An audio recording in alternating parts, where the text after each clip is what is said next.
to another episode of the Local Marketing Beat brought to you by Overall. My name is Christian Hustle, and thank you so much for tuning in on another great topic, another great episode. In a previous episode, we actually talked about schema and how brands need to be very aware of them for AI search. But in today's topic, we're talking about going beyond your website and building brand trust in the age of AI search, which is very exciting, right? Because we're continuing that topic of AI search and how it's really rewriting how customers find and search brands. And to do this, Cindy Krum, CEO of Mobile Moxie, is here to explain and give us some insights that I'm, eager to pick her brain on how to adapt, right? How is this world need to adapt for consistency, authenticity, and brand trust? So welcome to the show, Cindy. How are you doing?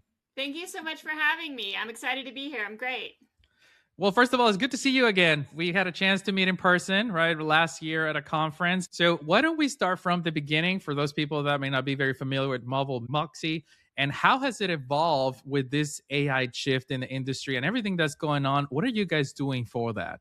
Yeah. So for people who don't know my history, I actually started my SEO journey focusing on technical and international SEO. And then I realized how important mobile was going to be. So I started talking about mobile. And that was, before the iPhone existed. We were doing mobile SEO for Blackberries. And what was happening was I was looking at the development guides that people were writing for mobile websites at the time, which was so different because people were still, using .mobies with entirely separate domains, and they were doing a bunch of stuff that was really bad for SEO. So I just started reading those and saying, okay, they're doing this for the mobile experience, but it's really bad for SEO, so these will never rank. And I started talking about that and got a lot of pushback of, this will never be important. This will never be a thing. And then, of course, it was over the years, the Google's guidelines changed. Fast forward to today, now everyone considers themselves a mobile SEO because we're in the mobile first reality that Google launched, starting in 2017, 2016, they started talking about it. Mobile first indexing. So everyone has to care about mobile SEO. But then looking at the next kind of big thing for Google and for SEO and for discovery does seem like it's branding, because not only are we at the point where more searches are happening on mobile than desktop, we've been there since 2015, but we've also, since the beginning of SEO, gone through a massive change in how people consume and even relax. And so, when I started SEO, everyone still had cable subscriptions, and they were still, Netflix was still probably mailing out DVDs and Blu-ray. Now, so much of what we do is on a device, whether it's a phone, a tablet, a connected TV, or anything like that, or a laptop or desktop. And so the idea of mobile is kind of changing. And I've been saying this for a while, where mobile doesn't have to mean a phone. Mobile means making your content portable. Right. Making it go with you whatever device you're on, making it mobile. And so what I've been focusing on for big companies in relation to AI and making your brand kind of sticky across devices and across use cases is doing the work to prove, not just in an SEO traditional text-based way, but in a multimedia way, proving that you are a real company with real humans and that you care about your customers. And that usually involves more presence and engagement on social media. And what I've been focusing on is more presence and engagement on video-oriented social media, because that breaks through, especially in AI overviews. So the only way right now that you can be reliably quoted in an AI overview. Sometimes they lift your stuff, they change your words a little bit, whatever, and yay, they give you a link. That's better than nothing. But if you want your real words and your real persona and your real company kind of vibe to come through in an AI overview, the only way to do that is videos. And Google's gotten much more aggressive of putting videos, multiple videos sometimes, in AI overviews. And then you get to see the brand, you get to see the brand representatives, you get to feel the vibe of the brand. And that's hard to, fake with AI. Of course there's AI video, but what's really kind of resonating is the videos that get real engagement. And what gets real engagement is real humans. Yeah, and I'm curious to ask you because the first thing that comes to mind as a brand is fake, right? Like there's so many different tools that can help with that. But focusing on the opportunity that you're talking about here, because it sounds like brands have an opportunity to come in and use AI to their advantage. But in the case of content generation and in what you just said, right, like trying to monetize those AI overviews, what do you recommend and how can brands protect themselves and but also protect their authenticity, right? The human side of their content. So it's not just a chat GPT script put into a AI video generator and then go live. What's your recommendation there? Yeah, it's a great question. So I think that there is a good, balance to be had between long form video and short form Mhm. video. Now, what's ranking in AI overviews right now is mostly long form video. That's what'll show in the long form video or in the AI overviews Mhm. is YouTube landscape. But what we know is that Google has added a tab for short form video, which is kind of like an aggregator tab that pulls in TikTok, Instagram Reels, and YouTube Shorts. And they've started ranking those aggressively in Mhm. Google Discover, Yeah, which is I've also noticed AI. that. Yeah. Yeah. And they're ranking them, all of these videos that they're ranking, the long form videos that rank, they're almost exclusively YouTube. The short form videos that rank, they can be kind of any of those couple of social media platforms. And what they're looking at from a rankings perspective is not just keywords in the title and not just hashtags. Most video SEOs say like hashtags are kind of dead, like, or they're not pulling the weight that they used to. What we have to understand about video is that the AIs are being used in the background.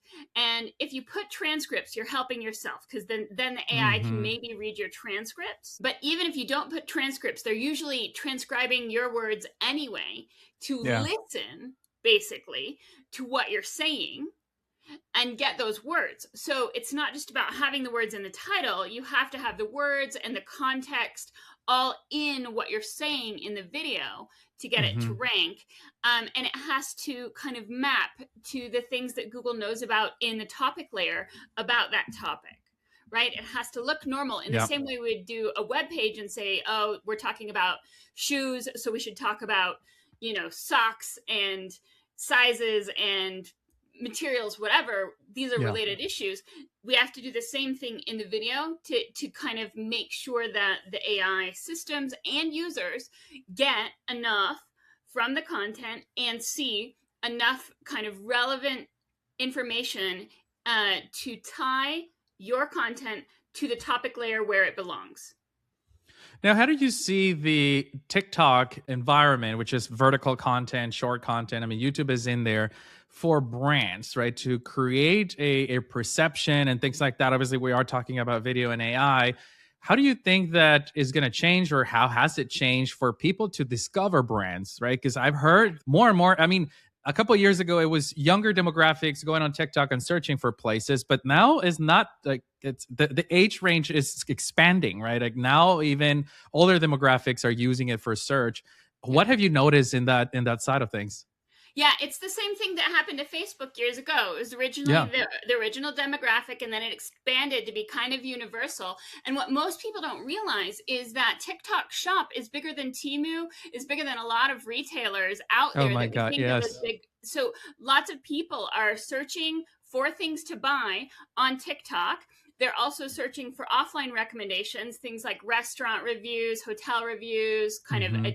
stuff like that. You're definitely right that the younger generation is doing more searching on TikTok and Instagram than they are on Google because they want a video, because they want to trust it. They know, they're savvy to the idea that for years SEOs were kind of writing low level content that wasn't great, maybe, sending it to someone who wasn't even an expert to write it.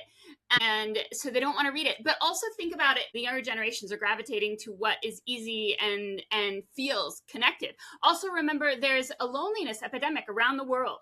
And so people want to feel connected. And what's nice about the vertical videos is it feels like a video call with your friend or family from your phone, right? And sometimes those types of videos get the most engagement, the most comments, the most likes, the most shares when it's just someone talking to their phone about a topic, right? And so for brands, what we have to realize is there's certain things that we do for short form content, and there's certain things that we do for long form content. And they don't have to be the same. In fact, they're probably better to have a separate idea of how we use these tools. So short form content is more casual, more fun, more familiar, more connected, more like, hey dude, rather than like professional. And so, but for a brand, you can still do it. That doesn't mean you shouldn't do it. Even if you're a very professional brand, like a bank, you can still use the casual nature of a vertical video to show people around a new office, or to introduce people like, hey, I'm just walking around our Atlanta office today. I wanted to introduce you to Kim. This is Kim. Say hi, Kim, and go around like that, or introduce, show new products. If you're, let's say you're e-commerce, let your employees do their own videos about a new product that you're selling. Lots of small but mighty e-commerce and retail brands are doing that, turning their employees into influencers and giving them, kickbacks for every time they get a certain number of views on a video. So there are definitely ways to do it. You just have to be creative and remember, like, this is it's newer to stodgy business people who've been doing the old stuff for a long time, but it's not new to the younger generations. So you just have to take what's happening already and make it work for you in creative ways. And there's so many, think about like the whole potential audience, or at least all of your employees as potential influencers or people who are talking about stuff and interacting that way online. You can do it expensive ways, but high production value isn't a guarantee of success. In fact, sometimes low production value has more success. Like you said, those casual videos. I think the automotive space does a really good job. I keep seeing those vertical where it's funny videos, but they're, in the background, the car's there, right? But they're not really talking about the car. It's just a funny video, entertaining video. And then at the end is the name of the dealership. So it's just a very creative way to present, cars like, hey, we're here, present their staff, like you said, right? Their teams and the behind the scenes. So, if you want some ideas, I would recommend go check out a few of those brands, because from what I've seen, they're very clever. Like, they're very, very original. I'm sure if you've seen the one that somebody walks into the dealership, they trip over, and then they pass a credit card in the terminal, and then now they're inside the car. And it's just, it's clever. Yeah. Stuff like that does a good job of branding without having to have like super stringent brand guidelines and perfection. It's just like, hey, this is us. We're kind of fun and relaxed, and you're going to have a good time. It's not going to be a stressful experience here. Yeah, and I feel like that's where the magic happens. And at the same time, I want to hear what you think on, once you look at all these opportunities, that it's really up to our creativity, right? Up to a brand's creativity to do something, create content, and really get the most value out of it. But how do brands look at it to create trust across the web, right? Because we talked about AI overviews / YouTube, TikTok. So what's your take on that, and how should they be approaching it? Yeah, so it's an evolution of stuff we've been saying for a long time. We used to say, that we want links and stuff happening on all the different parts of our site. Now what we want is proof of life and conversations around the web, right? Not just on TikTok, not just on YouTube, not just on your website. If you think about it from an AI perspective, if I were an AI, the site that I would trust the least when you're talking about like how good you are is your site. I want to see what the other sites are saying about you, and I want to make sure I'm looking at humans, not something that you can pay someone to do, right? So like a lot of companies have actually been getting in trouble because Glassdoor over indexes in AI overviews. So if you say, is blah, blah, blah a good company, and Glassdoor comes in and it's a bunch of angry employees who've left, that's not great, right? But that's what real people want to know. Do they treat their employees well? Looks like no, right? Like, I want to know if I'm about to buy a car or something, do they actually treat their employees well? So, and then you get sometimes more local, like BBB stuff shows up a lot in AI overviews. So the idea is going where your customers are and having those conversations there, letting them lead, and you just show up, right? And yes, you can be proactive and start the conversation too. You can start with questions, right? That's another thing that gets great utility from an SEO perspective is in your videos or in your social media, ask customers, potential customers, or just people passing by questions like, this is the scenario, what do you think? Should they buy this or this? Why? Leave it in the comments. Yes, what that does is a couple things. It gets people engaged. It shows that you care about your customers, and it gets the right keywords in your comments and the enough engagement that's going to pop to the top. Yeah. In the local algorithm, so either in the Twitter algorithm or the YouTube algorithm or whatever. Engagement, comments, and likes and shares, and especially long comments, those will pop any kind of asset like video or whatever higher in the algorithm, which makes it more likely then to cross over to the Google algorithm.